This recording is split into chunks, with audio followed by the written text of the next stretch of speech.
Cette nuit, j'ai dormi par terre.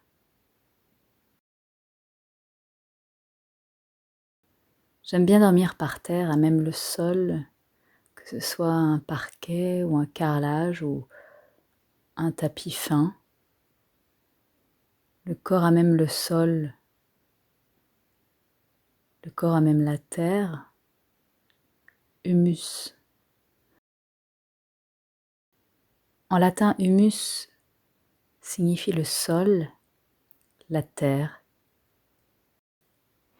Il y a ce mot qui traîne dans ma tête depuis plusieurs années, qui scande un rythme, parfois obsessionnel. Humilité, humilité, humilité. Houmous. Rien à voir avec le houmous qu'on mange, même si j'adore hein, les pois chiches. Non, le houmous latin H-U-M-U-S. Ce mot humilité, il frappe fort dans ma tête et il m'interroge. Suis-je humble?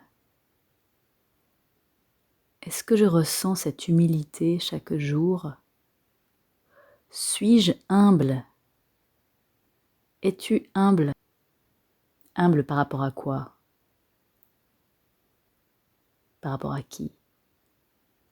Pour moi, être humble, c'est d'abord me situer les deux pieds sur ce sol, sur cette terre, de comprendre que la gravité fait que je marche sur cette terre et que ce sol est mon lien, mon ancrage et ma source. Et à partir de là, je cultive l'humilité. À partir de là, je regarde. Quand on écrit, on est à la fois enfermé et libre. Enfermé sur ce cahier, enfermé dans cette écriture, enfermé dans cette langue. Et en même temps, on est libre parce qu'on peut écrire ce qu'on veut, à moins de s'autocensurer soi-même, évidemment. Enfermé et libre à la fois.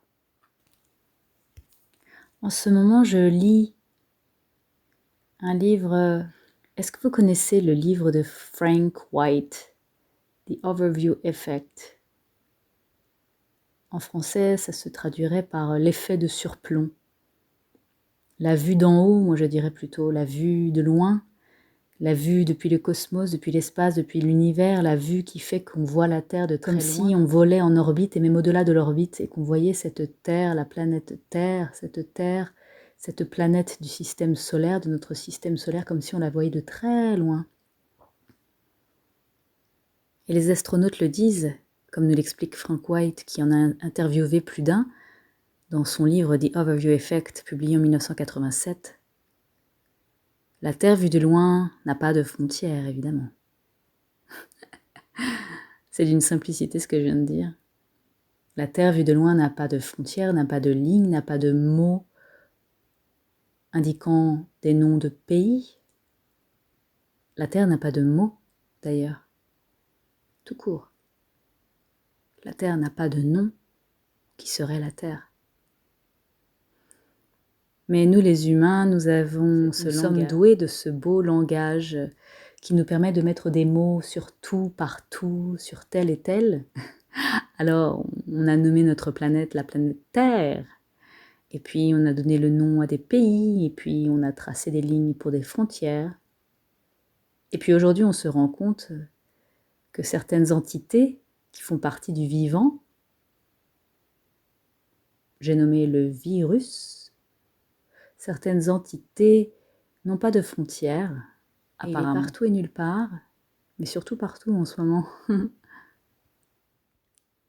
Que nous dit le dictionnaire étymologique? Virus, 15e siècle, emprunté au latin virus. Suc des plantes, semences des animaux, venin, poison, infection.